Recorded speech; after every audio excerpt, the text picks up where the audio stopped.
Hello everyone, welcome to Digital Electronics lecture series. This is lecture number 7 doing Hamming code.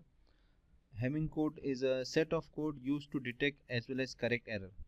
तो इसके पहले जो हमने parity वाला देखा था, parity was able to only detect the errors. वो correct नहीं कर सकता, सिर्फ detect कर सकता है. इसके बाद checksum भी है. Checksum can only detect the error, not correct the errors. So Hamming code is a set of code. It is used to detect as well as correct the errors. Now error बहुत तरह से हो सकते हैं. एक तो data transfer में when we transfer the data error क्या ना कर. Okay, then when we store that, हमने डेटा किसी मीडियम में स्टोर किया है, जब डेटा रिकवर करेंगे तो हो सकता है कि कुछ एरर हो जाए. तो एरर रिकवर करने के लिए और एरर को डिटेक्ट करने के लिए और एरर को जो है मतलब उसको सही करने के लिए हमें कुछ एक्स्ट्रा बिट्स ऐड करने पड़ेंगे. This extra bits are called as redundant bits. ये जो रिडंडेंट बिट्स हम ऐड करेंगे वो रिकवर करने के लिए. ठीक है, now we consider a example. ये इसको स्टडी करने के लिए हम एग्जाम्पल स्टडी करेंगे जिसमें हम ये स्टडी करते हैं कि the code the data is of 4 bit. हमारे पास डेटा जो रहेगा 4 बिट का रहेगा, उसमें और 3 रिडंडेंट बिट्स ऐड करेंगे to make up the code as 7. हमारा जो डेटा रहेगा 4 बिट का रहेगा, मगर ये 3 रिडंडेंट बिट ऐड करने के बाद हमारा कोड जो है हमारा जो रहेगा वो 7 बिट्स का हो जाएगा. Now let us consider one example. Suppose we have a data, हमारे पास डेटा बिट्स हैं. दिस 4 बिट्स, हमारे पास 4 बिट का डेटा है.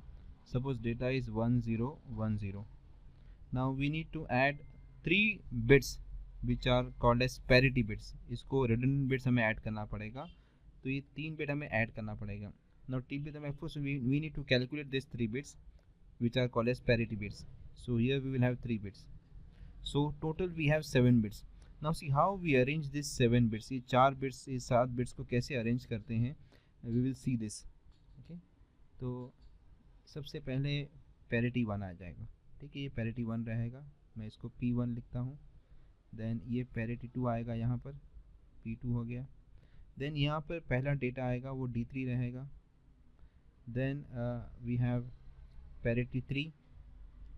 ठीक है, मगर वो P4 हो जाएगा, third parity bit. Then D5, then D6 and finally D7. So this is what we have. ठीक है, सो अकॉर्डिंग टू दिस ये हमारा ये जो है ना ये D7 हो जाएगा. देन इसके बाद ये D6 हो जाएगा. देन ये D5 हो जाएगा और ये D3. एंड ये 3 जो बिट्स रहेंगे parity bits, they are P4, P2 and P1.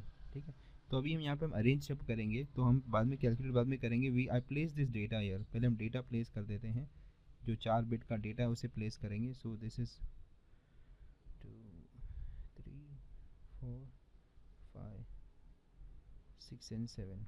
Okay, तो ये डेटा जो हमारा, I am just marking in red. तो ये पहला हमारा डेटा जो है ना ये D7 पे आना चाहिए ना, ये D7 because this is D7. ठीक है, तो ये 1 यहाँ पर लिखेंगे हम. देन दूसरा जो डेटा बाइट है this one goes to D6. तो ये D6 यहाँ पर है, तो ये 0 यहाँ पर आ गया. देन उसके बाद वाला this one is actually D5. So this one comes here. Then finally this is 0. ये 0 हमें D3 में पुट करना है, तो ये D3 यहाँ पर हमको मिल जाएगा. तो D3 will come here. 6 7. Okay, so D3 will come here. This is 0 will come here. Okay, so here we have what we have arranged. ये जो हमने अरेंजमेंट किया है, this is ये D7 यहाँ पर आ गया, D6 ये है, D5 ये है, and this is D3. Now we need to find the parity and fill up this column. तो पैरिटी कैसे कैलकुलेट करें. और एक बात, ये parity how we have arrange, why this positions. ये भी कही कि वाई ये P1 P2 यहाँ पर क्यों है, P4 यहाँ पर क्यों है. तो एक बात ध्यान में रखना है, ये तो मैंने सिर्फ 7 बिट का बनाया है, इसको हम एक्सटेंड भी कर सकते हैं मोर देन 7 14 बिट्स का, 21 मतलब 64 बिट तक भी जा सकते हैं और भी ज़्यादा कर सकते हैं. तो ये पोजीशन कैसे कैलकुलेट होंगे, तो the position of parity is calculated according to the power of 2. So 2⁻0 is 1. ठीक है, तो ये P1 हो गया. देन 2⁻1 इज़ 2, तो इसलिए P2. देन 2⁻2 इज़ 4, इसलिए ये P4 जो है ना. अगर और भी ज़्यादा बिट्स होते हैं तो अगला जो पैरिटी होता है 2�3 पर, यानी 8 पे जो होता है यहाँ पे D7 के बाद अगर और भी बिट्स होते तो D8 होता ना, वो दैट वुड बी P5 हो जाता हो, ठीक है, वो पैरिटी बिट होता। तो ये प्रिंसिपल यूज़ करते हैं, इसकी वजह से ये पैरिटी बिट्स यहाँ पर है P2। ओके, नाउ इसके अलावा जो रहेगा हमारा डेटा हो जाएगा, whatever things apart from this would be our data. Now how to calculate the parity. तो पैरिटी के लिए क्या है, ये पहला जो पैरिटी है, ठीक है, उसके लिए हम रूल क्या यूज़ करेंगे, टेक वन स्किप वन, ठीक है। टेक वन स्किप वन का मतलब क्या है, ये P1 को लो, उसके बाद वाला स्किप करो, उसके बाद वाला क्या है, जैसे P1 को लिया हमने तो टेक वन स्किप वन, तो स्किप वन करेंगे मतलब P2 को स्किप करेंगे और D3 को देना पड़ेगा, फिर इसको स्किप करेंगे P4 को, उसके बाद वाला लेंगे तो D5 आ जाएगा, एंड देन D6 को स्किप करेंगे और D7 मिलेगा, ठीक है। So this is the principle, take one skip one, ठीक है, एक को लो और एक को छोड़ो। तो हमें ये जो अरेंजमेंट के मुताबिक मिलेगा, I will write it again here. तो ये ये क्या मिलेगा, पहला इस P1, ठीक है, उसको स्किप करेंगे तो हमको मिलेगा, फिर next is D3, then D5 और D7, ठीक है। इसको हम देखते हैं, इसका पैरिटी कैलकुलेट करते हैं। तो D7 इज एक्चुअली 1, तो ये 1 लिखते हैं हम लोग यहाँ पर। Then D5 is 1, then D3 is 0. Now we want to make this P1 such that there are even number of ones here. तो P1 को हमको ऑफ कोर्स 0 करना पड़ेगा, तो यहाँ पर even number of ones मिलेंगे। So we have calculated this, this is P1, ये P1 की वैल्यू होनी चाहिए, तो ये P1 को हम यहाँ पुट करते हैं। So this is actually 0. Now we need to calculate P2, ठीक है। तो P2 के लिए क्या करेंगे, हम एक प्रिंसिपल यूज करेंगे, टेक टू स्किप टू, ठीक है, टेक टू स्किप टू। तो स्टार्टिंग फ्रॉम P2, ठीक है, हम दो लेंगे एक साथ, तो दो लेंगे मतलब क्या लेना पड़ेगा हमको, P2 P3 दो एक साथ लेंगे, सॉरी P2 और D3, ठीक है, P2 के बाद D3 आता, तो हम स्टार्ट विद P2। तो जब P2 स्टार्ट करेंगे दो लेंगे तो फिर हमको क्या मिलेगा, P2 एंड D3 मिलेगा, ठीक है। उसके बाद ये दो को स्किप करेंगे, ये दो को स्किप करेंगे, ये दो हमने लिया, ठीक है, इसको लिया, इसको स्किप किया। अब उसके बाद के दो लेंगे तो वी गेट D6 D7, ठीक है। तो इसका भी सेम हम इसी तरह से प्रिंसिपल यूज करेंगे। तो D7 is actually 1, D6 is 0, D3 is 0, ठीक है। तो अभी हमको P2 को क्या, what value should we give to P2 so that this parity is even, तो of course we need to make it as 1, तो ये 1 आ जाएगा, तो ये 1 हम यहाँ पुट करेंगे। Okay, now finally this is we have to calculate P4। तो P4 के लिए प्रिंसिपल क्या यूज करेंगे, take 4 skip 4, starting from P4। तो P4 हम यहाँ पे जब लिखेंगे, ठीक है ना, तो इफ वी राइट P4, ये मैं यहाँ पे P4 लिखता हूँ, ठीक है। तो P4 से 4 लेना है, मतलब P4 को मिला के 4 तो हो जाएगा P4, then D5 D6 D7, ये चारों को एक साथ लिखेंगे हम। तो D7 is 1, D6 is 0, D5 is 1। तो ये ऑलरेडी 101 इवन नंबर 1 है, तो हमें यहाँ पे 0 पुट करने पड़े, तो ये this 0 comes here. Okay, so this is the hamming code, ये हैमिंग कोड हो जाएगा, ठीक है। तो हमने यहाँ पर ये जो पूरा अरेंजमेंट किया है, सो ये हैमिंग कोड ये पास किया जाएगा। इन दिस केस ये जो रेड मार्क किया हुआ है ना, ये जो एरो के साथ मार्क किया, दिस इज द डेटा, ये डेटा हमको पास करना है। We need to pass this 1010 pass करना है, तो इसका हैमिंग कोड ये होकर ये पास किया जाएगा। तो रिसीवर जो है, अगर सपोज हम ये एज्यूम करते हैं कि रिसीवर को पूरा का पूरा ये डेटा मिला है, कुछ भी चेंजेस नहीं आए, तो नेचुरल बात है कि उसको ये चेक करेगा वो, ठीक है ना, वो even parity odd parity check करेगा, तो उसे अगर डेटा करप्ट नहीं हुआ है तो वो उसे एक्सेप्ट कर लेगा। नाउ सपोज हम ये एज्यूम करते हैं कि ये जो सपोज ये हमारा डेटा है, this is the actually the code word, ये कोड वर्ड हैमिंग कोड जो है ना ये मिलेगा, this is the hamming code. Okay, तो हैमिंग कोड क्या रहेगा, पूरा 101010, ये पूरा हैमिंग कोड रहेगा। Now suppose if one of the bits get corrupted, suppose अगर एक बिट करप्ट हो गया, suppose let us assume this particular bit, मैं इसको रेड से मार्क करता हूँ कि ये बिट सपोज करप्ट हो गया, दिस वन, ठीक है। So this D6 bit get corrupted, तो what the data will become, ये अगर बिट करप्ट हो गया तो हमारा डेटा क्या हो जाएगा, this what the received code word, जो रिसीव कोड वर्ड क्या मिलेगा उसे, रिसीवर को जो मिलेगा 1 मिलेगा, और ये तो करप्ट हो गया है, ठीक है ना, तो ये दिस 0 becomes 1, ठीक है, and rest all they remain as they are, ठीक है। This is the received word, ठीक है। तो how will the receiver now know, receiver को कैसे पता चलेगा कि कुछ गड़बड़ हुई है, तो क्या करेगा, वो पैरिटी चेक करेगा, सबका पैरिटी चेक करेगा।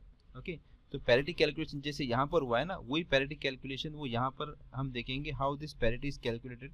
तो पहला क्या है, पहला पैरिटी क्या हो जाएगा, this is actually P1 D3 D5 and D7। ठीक है, ये पैरिटी पहले चेक करेगा। तो P1 हमारा क्या हो जाएगा, P1 is actually this one है ना, ये पहला bit 0, then third is again 0।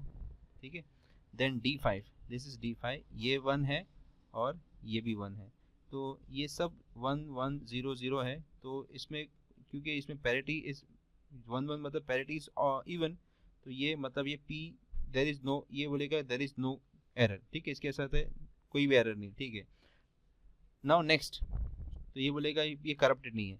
Now next we see this code, ये पैरिटी चेक करेंगे हम। ये पैरिटी अगर 0, ये अगर यहाँ पे ऑड नंबर ऑफ 1 आता ना, तो हम देखते हैं यहाँ पे एरर आता था, तो ये भी एरर नहीं है फिलहाल। ठीक है, नाउ हम क्या चेक करेंगे, D7, we check D7 D6 D3 and P2। ठीक है, ये चेक करेंगे हम। तो P2 इज 1, ठीक है, P2 हमको 1 मिल रहा है, then D3 is 0, D6 and D7 ये 1 और ये 1 मिला। Now see here we have odd number of ones, यहाँ पे हमको क्या मिल रहा है, हमें ऑड नंबर ऑफ वंस मिल रहा है, मतलब यहाँ पर एरर आ गया है। ठीक है, तो ये जो है हम सपोज इसको 1 लिखेंगे, इसको फिलहाल x की जगह हम इसको ज़्यादा अच्छा रहेगा कि 0 लिखेंगे, because there is no error. ठीक है, so here we write 0 and here we write 1। Now we do the checking of the last code, P4 को चेक करना है। तो P4 के लिए what we do, we take this, ये check करेंगे हम। ठीक है, तो इसमें हमें क्या करना पड़ेगा, we need to calculate, we need to take D7 D6 D5 और P4। ठीक है, तो व्हाट इज D7 ये पूरा ये लास्ट के 4 जो दिए ना, व्हाट वी हैव इज 1 1 1 0। ठीक है ना, ये P4 D5 D6 D7। तो here what we see, this is odd number है ना, ऑड नंबर ऑफ 1 है, तो हमें फिर से यहाँ पे 1 ऐड करना पड़ेगा। ठीक है ना, दिस 1। तो ये लास्ट के ये 2 बिट्स जो हमें बताते हैं कि there is an error. Now error को हम क्या करेंगे, अरेंज करेंगे। तो what we got P4 P2 and P1 equal to 1 1 0। So ये हमको बताता है कि there is an error and error is in 1 1 0, मतलब 1 1 0 अगर हम कन्वर्ट करेंगे ना, 1 1 0 अगर हम डेसिमल फाइंड करेंगे तो 1 1 0 is 6। So it means that there is a error in D6। ठीक है, एंड ऑफ कोर्स ये एरर देखा ना, यहीं पर एरर है। ठीक है ना, तो इसको क्या करना पड़ेगा, हमको फ्लिप करना पड़ेगा ना, इसको उल्टा करना पड़ेगा, तो we get the required bit. So this is the correct answer. तो ये जो 1 था ये 0 हो जाएगा, then 1 0 0 1 0। So this is how the error was found and corrected using Hamming code. Okay,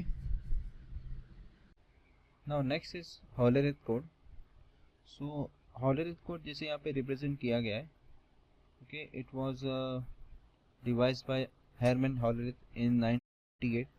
तो इसमें क्या किया जाता था, it was relating the alphanumeric characters to holes in punch cards। तो ये हमारे पास जैसे यहाँ पे एग्जाम, यहाँ पे इमेज बता रहा है कि we have a punch card, और उस पर हम क्या करेंगे, इसमें होल्स जो रहेंगे, इसमें मतलब हम कैरेक्टर्स को पंच करेंगे। ठीक है, मतलब कैरेक्टर्स को रिप्रेजेंट करने के वो पर्टिकुलर होल्स को पंच करेंगे। तो यहाँ पे जैसे दिया हुआ कुछ होल्स यहाँ पंच किए हुए, तो ये रिप्रेजेंट करेंगे, कोई अल्फ़ाबेट्स को रिप्रेजेंट करेंगे या कोई नंबर्स को रिप्रेजेंट करेंगे। तो it was able to represent alphabets as well as digits from 0 to 9। तो एक टाइप का होल जो पंच किया रहेगा वो ए को कोई ए रिप्रेजेंट करेगा, कोई बी, कोई 0 1 2 जो भी रिप्रेजेंट करेगा। तो there were 12 rows in the card. तो ये आगे बहुत सारे इसके अंदर चेंजेस भी आए। Then by 1950s the Hollerith code was widely used on IBM cards by both private enterprise and US government. So data processing machines and early computers used to compute and manipulate data entered on these cards। ठीक है, तो ये मतलब इस तरह से इसको use किया जाता था। ठीक है, तो this was how Hollerith code was used to represent numbers as well as alphabets। So this is regarding the Hollerith code, which was devised by Hermann Hollerith in 1888। So that's all students for this lecture. Thanks for watching.